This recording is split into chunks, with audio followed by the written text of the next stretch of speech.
இப்போ ரீசெண்டாக நம்ம OnePlus 11R பற்றி பார்த்தோம். அந்த ஃபோன் ரொம்பவே இம்ப்ரெசிவாக இருந்துச்சு. பல வருஷம் கழிச்சு OnePlus நல்ல ஹை பர்ஃபார்மன்ஸ் ஃபோன் ஒரு ரீசனபிள் ப்ரைஸ்க்கு லான்ச் பண்ணியிருந்தாங்க. இப்போ இந்த ஃபோன் Ace 2V இதான் குளோபலாக Nord 3 லான்ச் ஆக போகுது.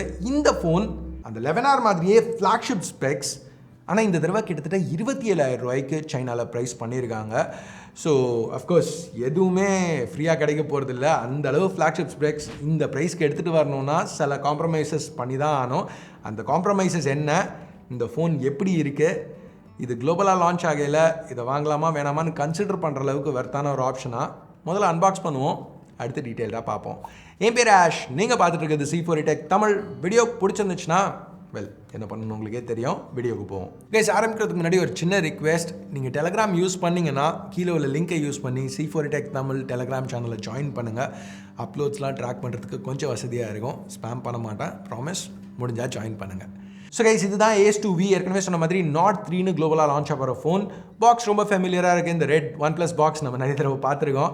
ஓகே, ஓப்பன் பண்ணலாம். ஓப்பன் பண்ணோன்னா உள்ள இந்த ரெட் இன்சர்ட் நெவர் செட்டில் லோகோவோட இருக்குது. இதில் regular information booklets, sim ejector tool, stickers, இப்போ ரீசெண்ட் OnePlus ஃபோன்ஸில் நம்ம பார்த்துட்டு இருக்க ஸ்டிக்கர்ஸ், அது போக ஒரு சாஃப்ட் TPU கேஸும் இன்க்ளூட் ஆகிருக்கு. ஓகே, இப்போ நம்ம ஃபோனுக்கு வருவோம். அந்த ப்ரொடெக்டிவ் ராப்லேருந்து அதை வெளில எடுக்கலாம். இப்போ அந்த ஸ்டிக்கரையும் பீல் பண்ணலாம். இது பிளாக் வெர்ஷன். இது போக OnePlus ஒரு கிரீன் ஸ்கியூவும் ஆஃபர் பண்ணுறாங்க. மற்றபடி பாக்ஸில் வேறு என்ன இருக்குன்னு பார்த்தீங்கன்னா ஒரு red USB Type A to Type C cable, ஃபைனலாக 80 வாட் சூப்பர் வூக் சார்ஜர். இங்கே OnePlusோட கிளைம் இந்த 80 வாட் சூப்பர் வூக் சார்ஜரை யூஸ் பண்ணி இந்த ஃபோனில் உள்ள 5000 mAh பேட்டரியை 0 to 50 வெறும் 15 நிமிஷத்துலையும் 0 to 100 கிட்டத்தட்ட 30 நிமிஷத்துலையும் சார்ஜ் பண்ண முடியுங்கிறது அது ரொம்பவே ஒரு இம்ப்ரெசிவான விஷயம். ஐ மீன், சார்ஜ் ஸ்பீட் மட்டும் இல்லை, இந்த ஃபோனில் இந்த திக்னஸில் 5000 mAh battery include பண்ணியிருக்காங்கிறது.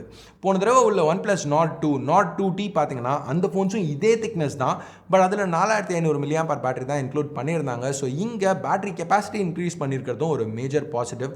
In fact wait கூட மாறல, கிட்டத்தட்ட அதே 190 கிராம் தான்.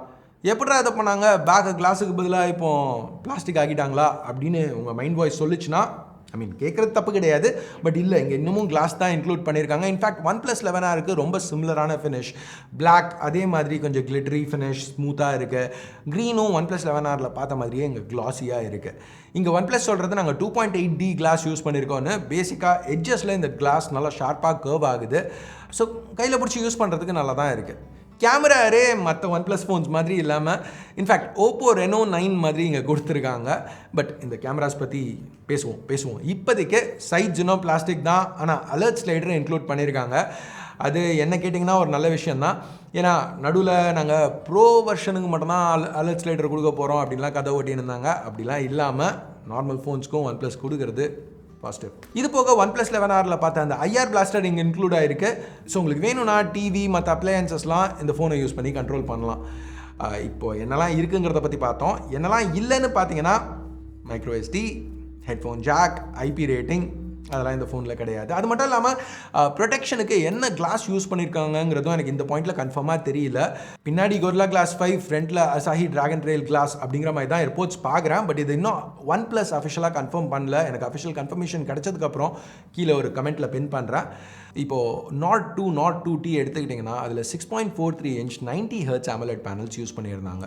இப்போ இன்னும் பெரிய பேனல், இன்னும் ஃபாஸ்டான panel 6.74 inch 120 Hz AMOLED panel use பண்ணியிருக்காங்க இந்த ஃபோனில். அது மட்டும் இல்லை, ரெசல்யூஷனும் Full HD ப்ளஸ்லேருந்து 1.5Kக்கு அப்கிரேட் பண்ணியிருக்காங்க. பீக் பிரைட்னஸும் இன்க்ரீஸ் ஆகிருக்கு. இது ஒரு 10-bit பேனல். HDR கண்டென்ட்டுக்கு 1450 nits வரைக்கும் பிரைட்னஸ் இதால் அவுட்புட் பண்ண முடியும். ஸோ இந்த சூப்பரான டிஸ்பிளே கூட ஸ்டெரியோ ஸ்பீக்கர் சப்போர்ட்டும் இருக்குது. இந்த ஸ்பீக்கர்ஸ் நல்லா லவுடாக கிளியராக இருந்தது. ஸோ இப்போ பில்ட், டிஸ்பிளே, ஸ்பீக்கர்ஸ் இதெல்லாமே நல்லா தான் இருக்குது, இல்லைன்னு சொல்ல. பட் இந்த ஃபோனோட ஹைலைட் அது கிடையாது. ரியல் ஹைலைட் இந்த ஃபோனுக்கு உள்ள ஸ்பெக்ஸ். இங்கே மீடியாடெக்கோட ஃப்ளாக்ஷிப் Dimensity 9000 SoC யூஸ் பண்ணியிருக்காங்க. இது ஒரு 4 nm சிப். மீடியாடெக்கோட Snapdragon 8 Gen 1 சொல்லலாம் ஒரு விதத்தில். ஸோ அந்தளவு பவர்ஃபுல்லான ஒரு சிப். எக்கச்சக்கமான RAM ஸ்டோரேஜோட கப்பல் பண்ணியிருக்காங்க.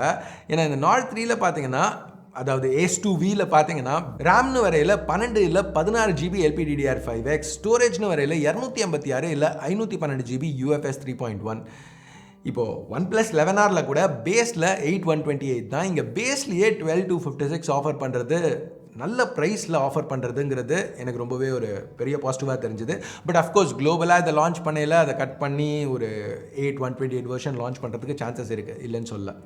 இப்போ நான் ரன் பண்ண ட்ரை பண்ண கேம்ஸ் எல்லாமே இதில் ஸ்மூத்தாக ரன் ஆச்சு. அஃப்கோர்ஸ் இந்த மாதிரி ஸ்பெக்ஸ் இருக்குல்ல, அது நம்ம எதிர்பார்த்த விஷயம் தான். அது மட்டும் இல்லாமல் OnePlus இங்கே கூலிங்க்கு நாங்கள் நிறைய அட்டென்ஷன் பே பண்ணியிருக்கோம் அப்படின்னு சொல்கிறாங்க. பட் அது இப்போதைக்கு வேலைக்கார மாதிரி தெரில.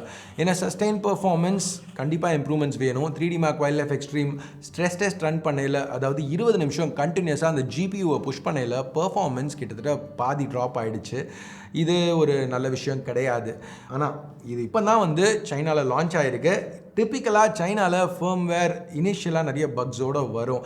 ஒரு சாம்சங் ஃபோன் இப்போ இந்தியாவில் லான்ச் ஆகையில் பெர்ஃபார்மன்ஸ் எப்படி இருக்கும், யூஷுவலாக எப்படி இருக்கும், எவ்வளோ கிளியராக இருக்குமோ அந்த மாதிரி சைனாவில் லான்ச் ஆகிற ஃபோன்ஸில் இருக்காது. சில பக்ஸ் அப்பப்போ நம்ம எதிர்பார்க்குறது தான். இதை நான் கரெக்டுன்னு சொல்லலை, பட் டிப்பிக்கலாக நம்ம ரொம்ப ஒரு ஆச்சரியப்படக்கூடிய ஒரு விஷயம் கிடையாது சைனீஸ் ஃபர்ம்வேர் பக்ஸோடு வருதுங்கிறது.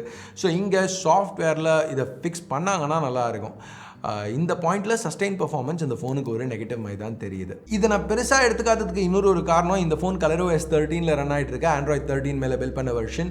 பட் குளோபலாக லான்ச் பண்ணையில் ஆக்சிஜனோஸோடு வரும். ஸோ அங்கே ஏதாவது சேஞ்சஸ் இருக்காங்கிறதையும் நம்ம பார்க்க வேண்டியிருக்கோம். இப்போதைக்கு ரெகுலர் டே டு டே யூஸ்க்கு எந்த பிரச்சனையுமே இல்லை. ஃபோன் ரொம்ப ரெஸ்பான்சிவாக இருக்குது. 44 ஆப்ஸ் வரைக்கும் 16 GB வெர்ஷன் வாங்கினீங்கன்னா ஓப்பனில் வைக்க முடியும்னு சொல்கிறாங்க. அது யாருக்குன்னு எனக்கு தெரில. பட் மல்டி டாஸ்கிங்க்கு நல்லாவே இருக்குது. ஆப்ஸ் டக்குன்னு லான்ச் ஆகுது. 120 Hz ரெஃப்ரெஷ் இருக்கிறதுனால ஃபோனும் எப்போவுமே யூஸ் பண்ணுறதுக்கு ஸ்மூத்தாக இருக்குது.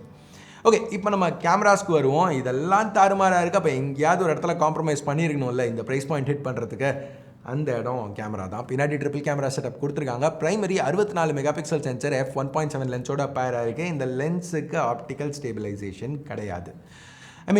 நல்ல லைட்டிங் கண்டிஷன்ஸில் இமேஜஸ் ஓரளவுக்கு நல்லா தான் வந்துச்சு. இப்போ கலர்ஸ் ரொம்பவே இம்ப்ரெசிவாக இருந்துச்சு. பட் டீட்டெயில், டைனாமிக் ரேஞ்ச் ரெண்டுமே கொஞ்சம் ஆவரேஜாக இருக்குது. சில நேரம் ஷார்ட்ஸ் கொஞ்சம் சாஃப்டாக இருந்தது. ப்ளஸ் ஷேடோஸில் டீட்டெயில்ஸ் லாஸ் ஆகிறது சில இடங்களில் நோட்டீஸ் பண்ண முடிஞ்சுது. லோ லைட் பர்ஃபார்மன்ஸும் இந்த ஷார்ட்ஸை பார்க்கல உங்களுக்கே நோட்டீஸ் பண்ண முடியணும். ஆவரேஜாக இருக்குன்னு சொல்லலாம்.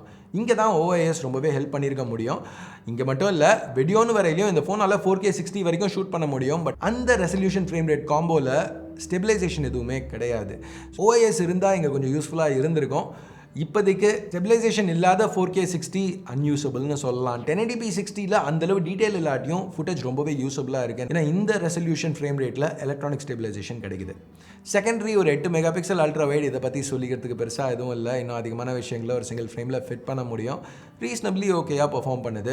மூணாவது 2 மெகா பிக்சல் மேக்ரோ, நாங்களும் ட்ரிபிள் கேமரா கொடுக்குறோன்னு கணக்காமிக்கிறதுக்காக இன்க்ளூட் பண்ணியிருக்காங்க. ஃப்ரண்ட்டில் 16 mega pixel selfie camera. On paper பார்க்கையில் போன ஜென்ரேஷன் கிடச்ச 32 மெகா பிக்சல் சென்சர்லேருந்து இது ஒரு டவுன் கிரேட் மாதிரி தெரியுது. பட் ஆக்சுவலாக நல்லா தான் பெர்ஃபார்ம் பண்ணிச்சு. ஸ்கின் டோன்ஸும் சரி, எட்ஜ் டிடெக்ஷனும் சரி நல்லா இருந்துச்சு. இதுதான் ஃபேஸ் அன்லாக்குக்கும் ஹெல்ப் பண்ணுது. நல்லா எஃபெக்டிவாக இருக்குது. இன்னொரு biometric option finger print scanner. இது டிஸ்பிளே கடியில் கொடுத்துருக்காங்க. நல்லா ஃபாஸ்ட்டாக இருந்துச்சு. எதுவும் குறை சொல்லிக்கிற மாதிரி இல்லை. ஆக்சுவலாக குறைன்னு பார்த்தீங்கன்னா கொஞ்சம் கீழே இருக்குது. 11R மாதிரியே OnePlus 11 உள்ள அதே பிளேஸ்மெண்ட் கொடுத்துருந்தாங்கன்னா எனக்கு கொஞ்சம் பெட்டராக இருந்திருக்கும். கைஸ், இப்போ நான் ஸ்டார்டிங்கில் உங்ககிட்ட என்ன சொன்னேன்னா, இந்த ஃபோனில் டிஸ்பிளே, ஸ்பீக்கர்ஸ், பில்ட் இதெல்லாம் நல்லா இருக்குது. பட் ஆனால் மெயின் ஹைலைட் ஸ்பெக்ஸ்னு, அது 100% உண்மைன்னு சொல்ல முடியாது. ஏன்னா ஸ்பெக்ஸ் நல்லா இருக்கிறதுனால மட்டும் ஒரு ஃபோன் ரொம்ப அட்ராக்டிவ் ஆகிடாது. ப்ரைஸிங் கரெக்டாக இருக்கணும். இந்த ஃபோனோட இருக்கிறதுலே ஸ்ட்ராங்கஸ்ட் பாயிண்ட் ப்ரைஸிங். ஏன்னா OnePlus ரொம்பவே நல்ல ப்ரைஸ்க்கு இந்த ஃபோனை சைனாவில் லான்ச் பண்ணியிருக்காங்க. பேஸ் வெர்ஷன் நான் ஏற்கனவே சொன்ன மாதிரி 12256 வெர்ஷன் 2299 யுவான்லேருந்து ஸ்டார்ட் ஆகுது.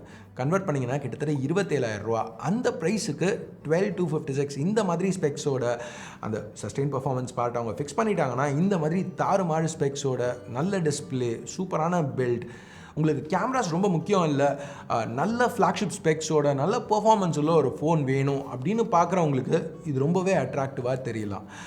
OnePlus ப்ரைஸிங் ரொம்பவே கரெக்டாக கொடுத்துருக்காங்கன்னு நான் நினைக்கிறேன். நீங்கள் என்ன நினைக்கிறீங்க? இந்த ஃபோனை ஃப்ளாக்ஷிப் கில்லர்னு சொல்கிற அளவுக்கு இதில் ஸ்பெக்ஸ் இருக்குதுன்னு நினைக்கிறீங்களா? கீழே கமெண்ட்ஸில் சொல்லுங்கள்.